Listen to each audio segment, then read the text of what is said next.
கண்டவள் கண்டிட கெஞ்சுது நெஞ்சது கொஞ்சம் நில்லம்மா.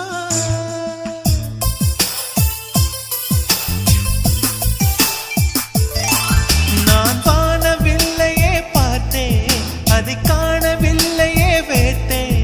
ஒரு கோடி மின்னலை பார்வை ஜன்னலா வீச சொல்லியா கேட்டேன். இனி நிலவை